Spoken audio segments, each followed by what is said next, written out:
Thank you. So I'm from Softkinetic. We do 3D time-of-flight image sensors, 3D cameras that use those image sensors, and software that takes advantage of the 3D data. And that's the point of my presentation today, is to talk about why 3D vision technology will bring AR to the masses. Let's face it. Today, AR experiences for the general purpose person are exciting for a very limited set of people and a very limited set of uses. What we have is usually holding a device, looking at an object, an AR situation or experiences presented to that person, but what we really want is Tony Stark. We're still very far from this vision, but we're getting there. So my goal today is to talk to you about how 3D vision can help us bridge this chasm and get it into the mass market.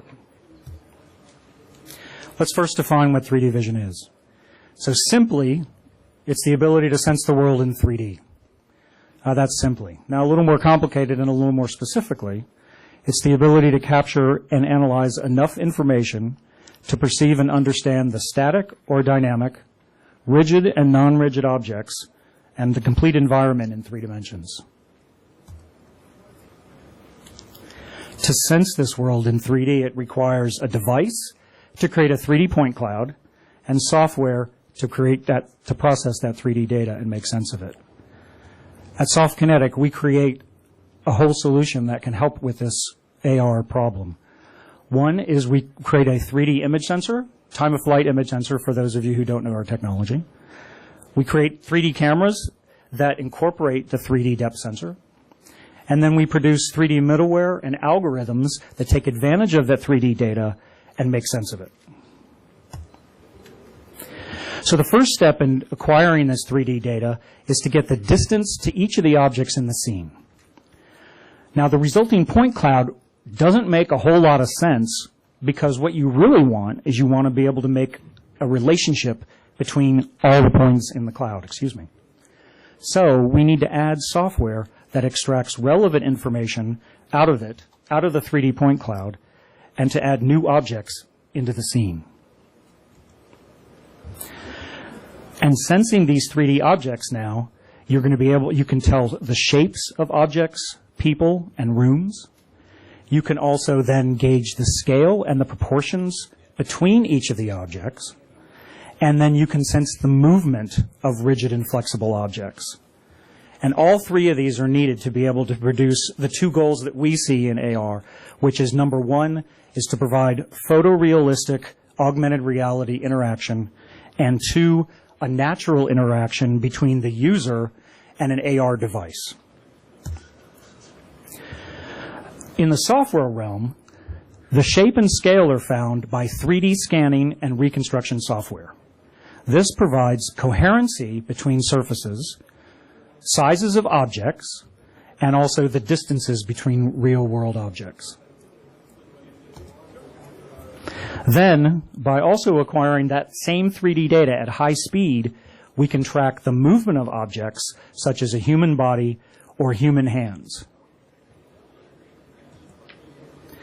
And by understanding all 3 of these now, shape, scale, and movement, you can bring the photorealistic rendering and natural reaction to be able to control your AR environment. Some examples that are given here in some existing SDKs that you can get off, that you can download and use, some which have now been acquired by Apple. In Mateo on the left, in this scene, we're managing the occlusions in the scene by being able to see that there's a table in front of a chair, the chair is in front of a wall, be able to understand that there are hidden and objects in occlusion, and then we can also cast correct shadows by objects in the environment that we either add or are really there. And using the gesture part and the controlling part of an augmented reality scene, as we track hands, in this case on a VR device, and in the picture on the right, we're showing how you can see your hand represented in AR or VR. We track those hands and movements. We're able to control the scene, and there's actually a bonus. besides just seeing your own hands and your own what you see through glasses, you can also track other users' hands and bodies and motions to be able to do a more social, collaborative AR or even VR environment. And once your AR system perfectly understands the environment in 3D by using the shape, the motion, movement, the user experience becomes very natural, realistic, and robust, leading to this circle of understanding and then wanting to use it more and more, and people understand the mass market of folks understand the benefit for using AR-type environments. Now, where are we today? So today, we have first-generation 3D technology that's becoming integrated into many devices, into HMDs and also into other type of devices to provide good quality of 3D data acquisition and the 3D software that's needed to be able to make sense of those point clouds. At Softkinetic, we're part of that first generation in devices that you can now get your hands on today. But there are definite challenges ahead. One is getting from an indoor environment and use case to outdoors. Also to be able to go from small spaces to large spaces in real time. And also to be able to get details on static objects while also tracking very fast-moving ones. And as we see with our technology, again, our time-of-flight image sensor being able to do real-time image capture, our time-of-flight cameras that take advantage of that, and our software that then can make sense of that 3D point cloud. And that's all I have. Are there any questions? Yes. For your sensor, what is the refresh rate of the depth map? So we get the depth map at anywhere between 30 and 60 frames per second, depending on how fast you clock it. Yes. What is your resolution and accuracy in both range and angle? It depends on the field of view of the lens that you're using for both XY density and also depth map accuracy. Typically, we quote with our standard off-the-shelf cameras, 1% distance is your noise plus or minus sigma, 1 sigma.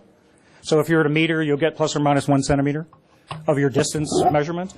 XY, our standard array right now is a 320 by 240 array. So it depends on what your field of view is, on how that density changes. But each pixel in our time-of-flight image sensor calculates depth independent of all the others. So it's not a CPU issue. It's just a how many pixels do you want to put on the array issue. Great, and we're in booth 22. Thanks.